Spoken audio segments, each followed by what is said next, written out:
1 Raja-Raja pasal 3. Doa Salomo memohon hikmat. Lalu Salomo menjadi menantu Firaun, Raja Mesir. Ia mengambil anak Firaun dan membawanya ke kota Daud, sampai ia selesai mendirikan istananya dan rumah Tuhan dan tembok sekeliling Yerusalem. Hanya bangsa itu masih mempersembahkan korban di bukit-bukit pengorbanan, sebab belum ada didirikan rumah untuk nama Tuhan sampai pada waktu itu.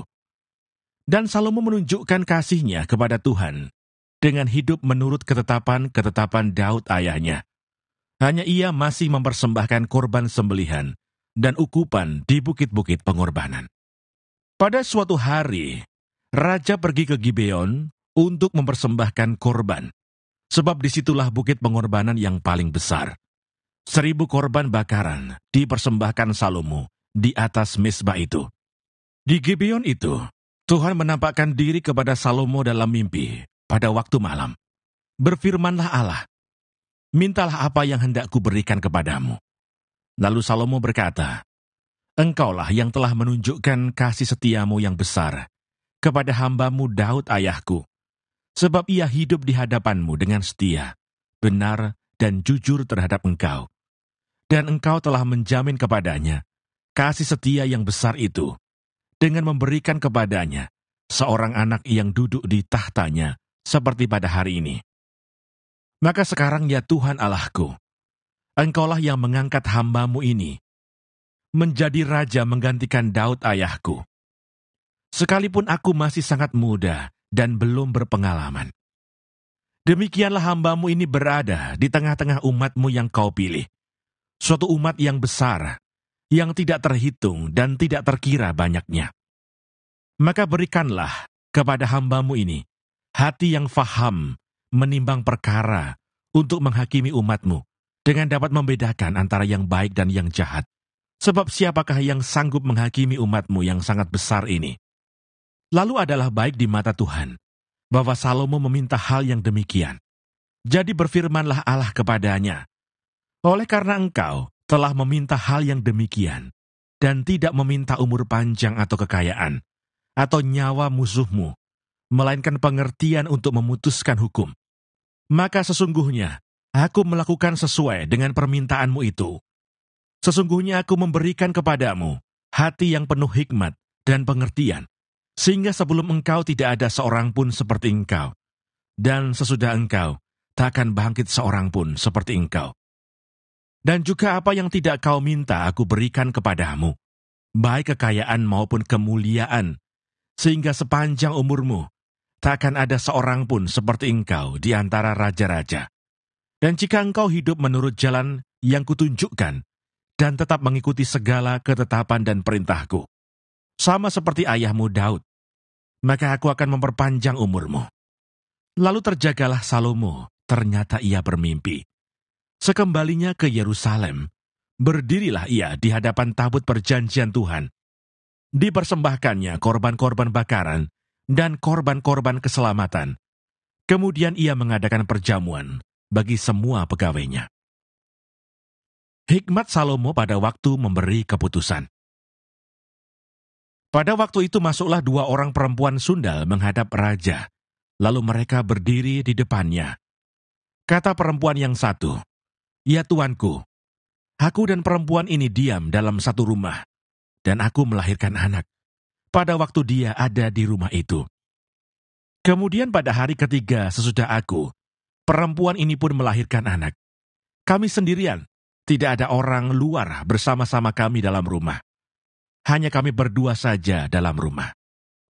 Pada waktu malam anak perempuan ini mati karena ia menidurinya. Pada waktu tengah malam ia bangun, lalu mengambil anakku dari sampingku. Sementara hambamu ini tidur, dibaringkannya anakku itu di pangkuannya, sedang anaknya yang mati itu dibaringkannya di pangkuanku. Ketika aku bangun pada waktu pagi untuk menyusui anakku, tampaklah anak itu sudah mati. Tetapi ketika aku mengamat-amati dia pada waktu pagi itu, tampaklah bukan dia anak yang kulahirkan." Kata perempuan yang lain itu, "Bukan, anakkulah yang hidup, dan anakmulah yang mati." Tetapi perempuan yang pertama berkata pula, "Bukan, anakmulah yang mati, dan anakkulah yang hidup. Begitulah mereka bertengkar di depan raja.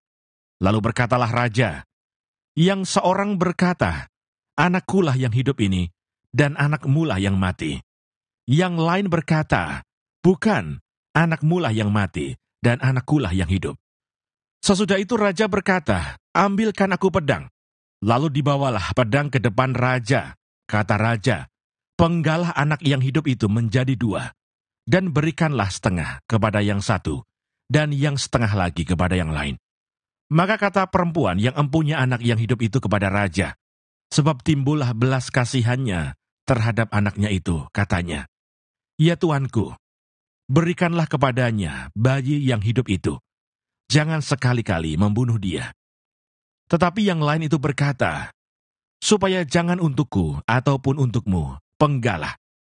Tetapi raja menjawab katanya, berikanlah kepadanya bayi yang hidup itu, jangan sekali-kali membunuh dia, dia itulah ibunya.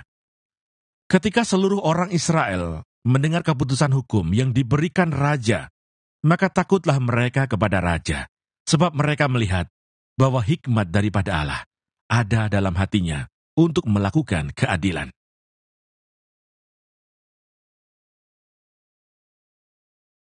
Satu Raja-Raja pasal 4. Para pembesar Salomo dan para kepala daerahnya. Maka Salomo menjadi raja atas seluruh Israel. Inilah para pembesarnya. Asaria bin Sadok menjadi imam. Elihoref dan Ahia, anak-anak sisa, menjadi panitera negara. Yosafat bin Ahilud menjadi bendahara negara.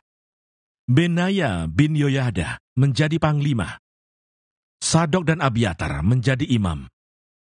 Asaria bin Natan mengawasi para kepala daerah. Sabut bin Natan, seorang imam, menjadi sahabat raja. Ahisar menjadi kepala istana. Adoniram bin Abda menjadi kepala rodi. Salomo mempunyai 12 orang kepala daerah atas seluruh Israel yang harus menjamin makanan raja dan seisi istananya. Adalah tanggungan tiap-tiap kepala daerah untuk menjamin makanan selama sebulan dalam setahun. Inilah nama-nama mereka: Ben-Hur di pegunungan Efraim, Ben-Deker di Makas, di Saalbim, di Bet-Semes, dan di Elon Bet-Hanan, Ben-Hesed di Arubot. Wilayahnya ialah Soko dan seluruh tanah Hefer. Bin Abinadab memegang seluruh tanah Bukit Dor, dan Tafat binti Salomo menjadi istrinya. Baana bin Ahilud memegang Taanach, Megido dan seluruh Bet-Sean yang di sebelah Sartan, di sebelah hilir Yisrael, dari Bet-Sean sampai Abel Mehola, sampai ke seberang Yokmeam. Selanjutnya Ben-Geber di Ramot Gilead. Wilayahnya ialah Hawot Yair yang di Gilead. Yair ialah anak Manasya. Juga wilayah Argob yang di Basan dipegangnya. 60 kota besar berpagar tembok dan berpalang pintu tembaga. Ahinadab bin Ido memegang Mahanaim. Selanjutnya Ahim Maas di Naftali.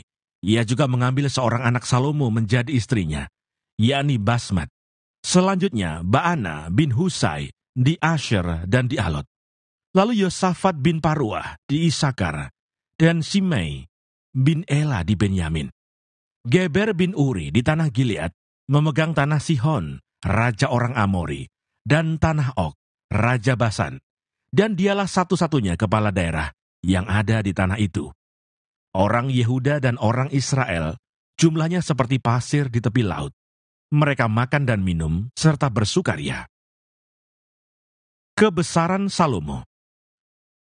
Maka Salomo berkuasa atas segala kerajaan, mulai dari sungai Efrat sampai negeri orang Filistin, dan sampai ke tapal batas Mesir. Mereka menyampaikan upeti dan tetap takluk kepada Salomo seumur hidupnya.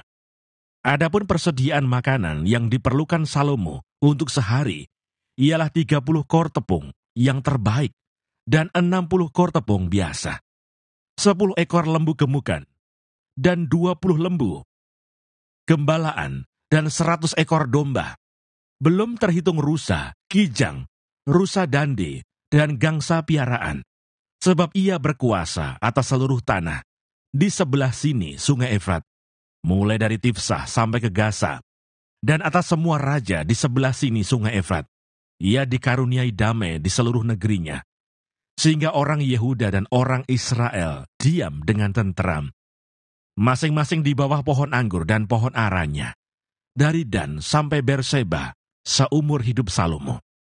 Lagi pula Salomo mempunyai kuda 40.000 kandang untuk kereta-keretanya, dan 12.000 orang berkuda. Dan para kepala daerah itu menjamin makanan Raja Salomo, serta semua orang yang ikut makan dari meja Raja Salomo.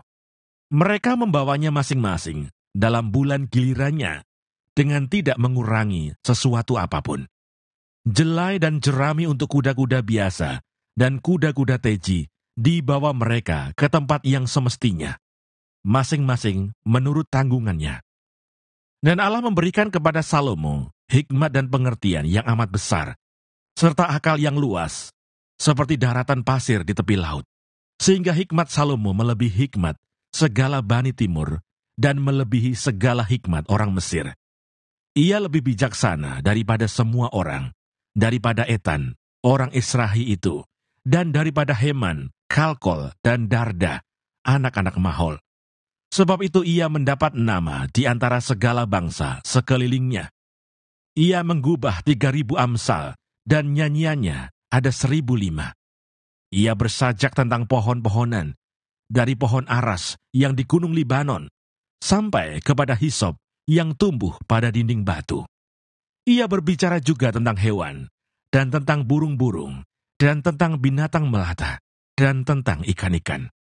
Maka datanglah orang dari segala bangsa, mendengarkan hikmat Salomo, dan ia menerima upeti dari semua raja-raja di bumi, yang telah mendengar tentang hikmatnya itu.